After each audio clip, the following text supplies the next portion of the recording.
Здравейте, банда!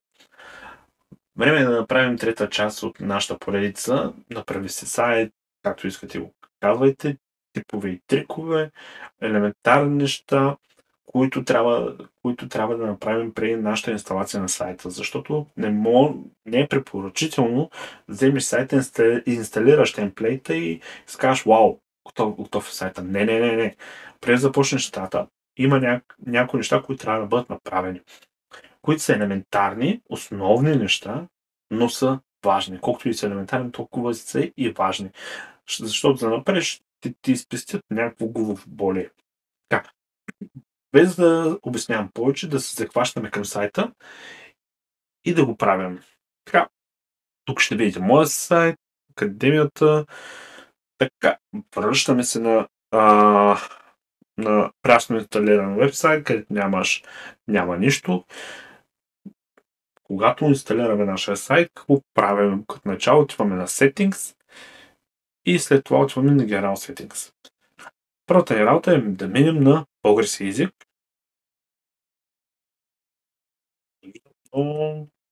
Имам след такова. Ето го български език. Даваме Save. И в момента целият сайт е на български. При мен може да има малко бъркане, защото съм свикнал на английски да работя, но няма никакво значение. Защо препоръчвам да си го направите на български? Когато това ви е първият сайт или един от първите сайтове, е желателно да бъде на народният език, защото по-лесно ги сващаш нещата, по-лесно ги правиш нещата и някой път може да има неразбиране. Нали? Да кажеш, окей, аз мисля, че ето, но е съвсем друго нещо. И затова най-желателно да бъде на български език, защото е най-елементарно. Няма какво даже да се впрягаш, защото ти си четеш нещата стъпка по стъпка. Так, първа, втора, трета, четвърта, пета. Окей, знам какво трябва да се прави. Затова, след като сме превели сайта, вече на български, като начало ще се върна в тестовия ни сайт, който инсталирахме Divi и други такива тема и направихме първите два клипа. Какво правим? Като заглавие вече съм задал, променяме заглавието, защото да дам един бърз сплит. Така.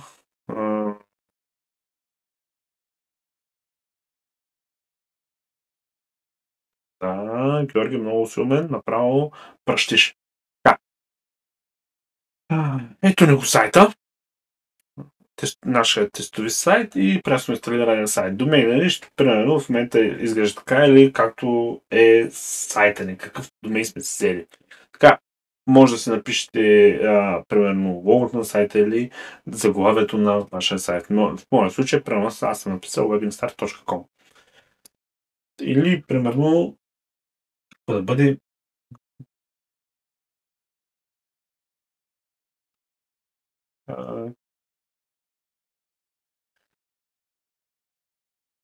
примерно това. Ще бъде нашето заглавие на сайта Академия България. Така, след това, кратко описание на сайта, примерно ние се занимаваме какво да бъде, да променим езика.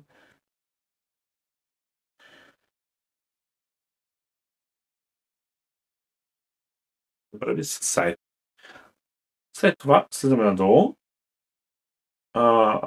и трябва да изберем икона на нашия вебсайт. Искам да покажем примерно това. Какво имам предвид под икона? Не е нашето лого, а икона. Иконата е ето тук, горе в нашия браузър, където зарежда вебсайта ни. Затова там трябва да сложим нашата икона на нашето лого. Това тук, мисля, че вече го затварям. И даваме Choice. В момента нямаме качени файлове. Избери файл. И даваме да качим и лого на сайта. Така. И избираме нашата икона след размерите, да се размерим примерно. В момента някакво се размерява, всичко се е точно и даваш прилагане. И вече ето е иконата на нашия вебсайт. Слизаме надолу URL. Трябва да бъде на HTTPS. Слизаме надолу администраторски имейл.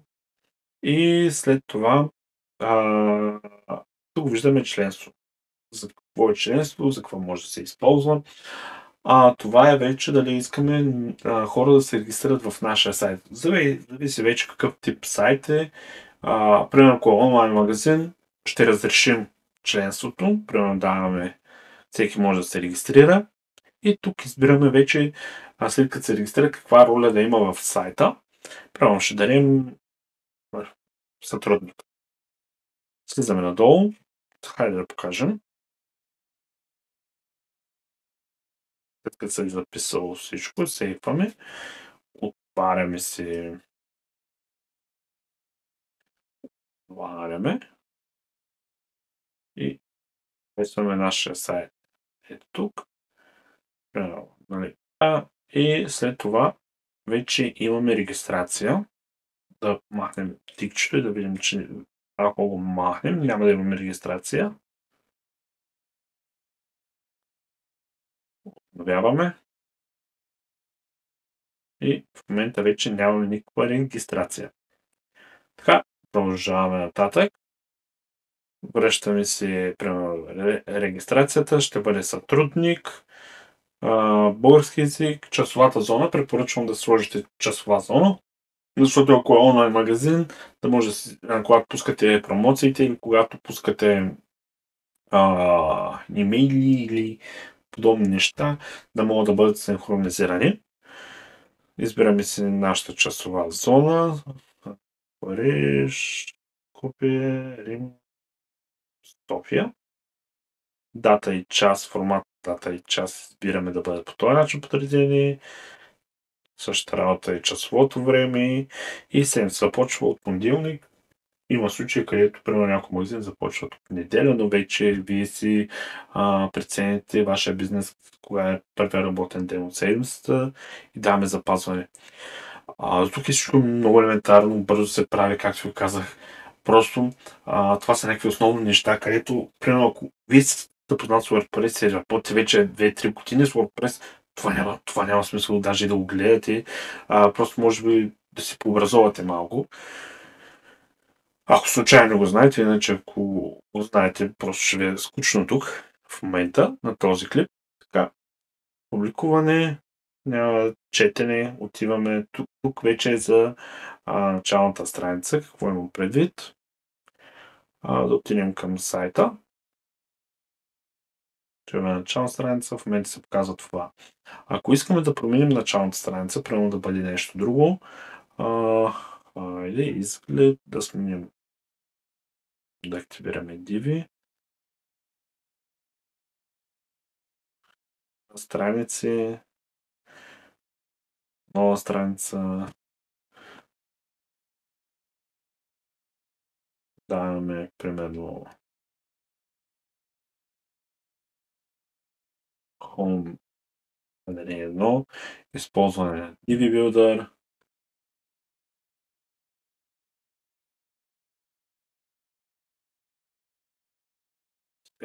Това тук, което го виждате, това е вече за SEO плагина, който съм инсталирал в момента. Така, започваме директно създаване, няма никакъв преглед. Съм се логнал, примерно така, някакъв текст. Чай, че трябва да пиша на български. Или да не е текст, какво може да бъде. Примерно изображения. Качване на изображения.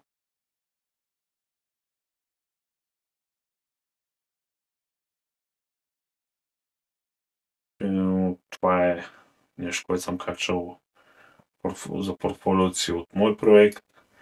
Така. Даваме после какво да сложим. Това е просто нещо казано. Почни.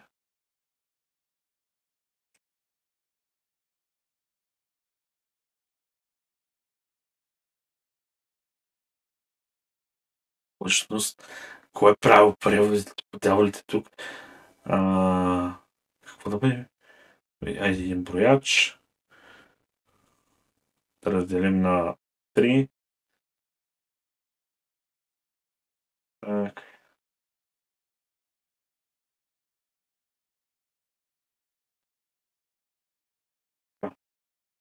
И кажем, нали, в нашия случай това искаме да бъде нашата страница, да бъде различна от сайта ни,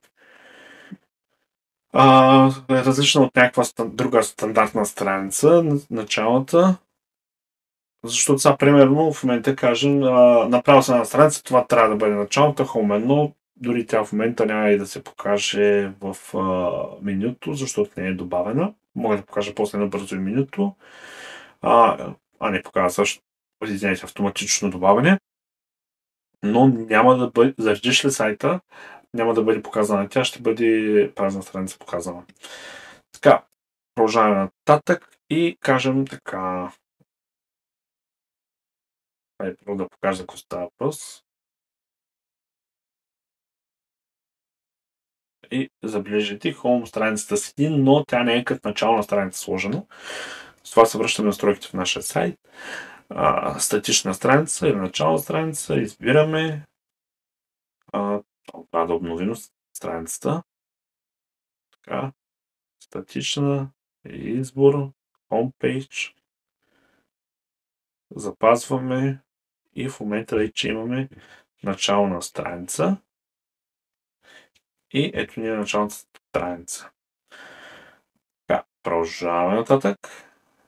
Четене, дискусии. Това са коментари. Така, тук вече препоръчвам, примерно, ако нямате нужда от коментари от вашия сайт, няма нужда да има коментари вътре във вашия сайт, е желателно да премахнем коментарите, за да няма спамове, както обикновено се случва. Започва да ни спамят и какво правим? Почваме да тригнем, да търсим варианти. Най-лесният начин е просто позволява на потребители да коментират нови публикации и по този начин ние спираме да разрешаваме. Така, запазваме. Така, продължаваме файлове, постоянни връзки. Тук е добре. Тук е името на публикацията или ако искате, вече вие може да промените нещо друго, да добавите каквото вече е, примерно, категория. Всичко това е по ваш избор. Така, избираме, примерно, постпубликация, защото Google по този начин най-лесно ще разбере съдържанието на вашата страница и вие няма да имате проблем с Google, защото по този начин той ще разчете вашия сайт, вашата страница, ще каже, окей, виж той има такава публикация, да, хайде да покажем на потребителя, защото потребителят търси това нещо. Даваме запазваме.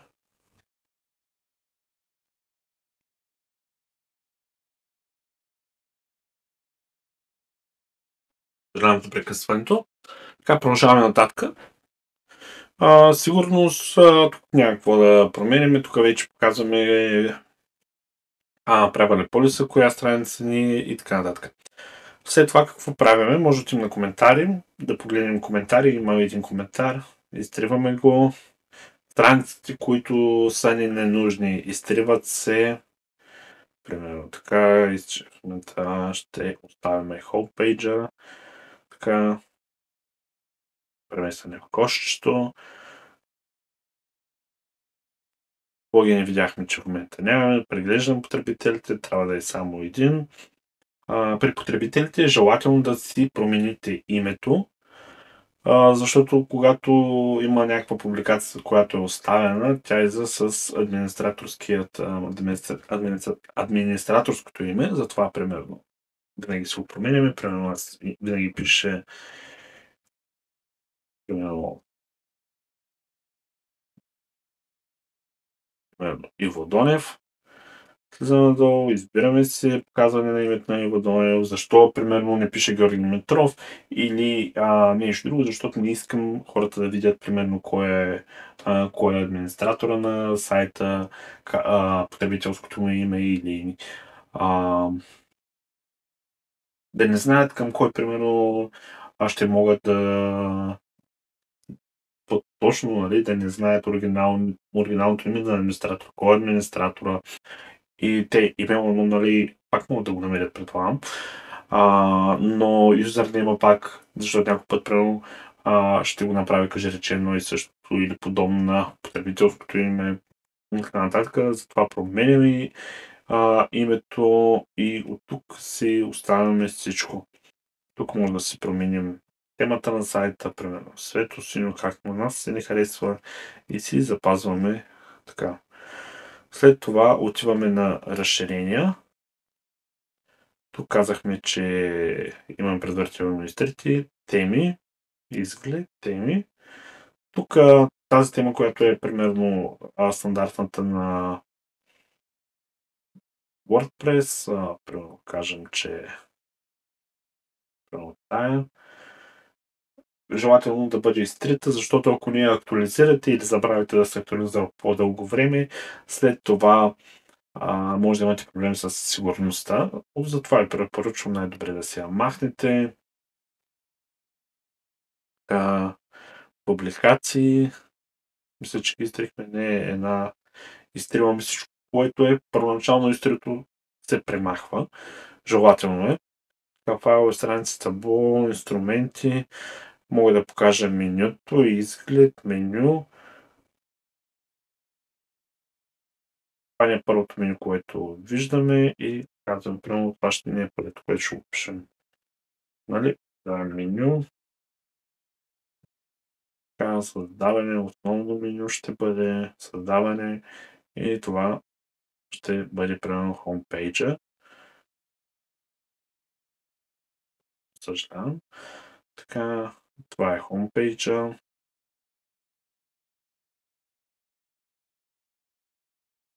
Много кажем, искам да създадем втора страница. Едно Home 2. Публикуване.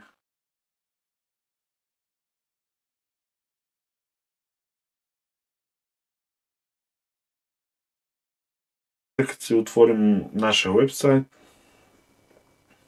ще видим, че Home 2 не седи в менюто. Трябва вече да я добавим към менюто. Ето е Home 2. Добавяне. Запис.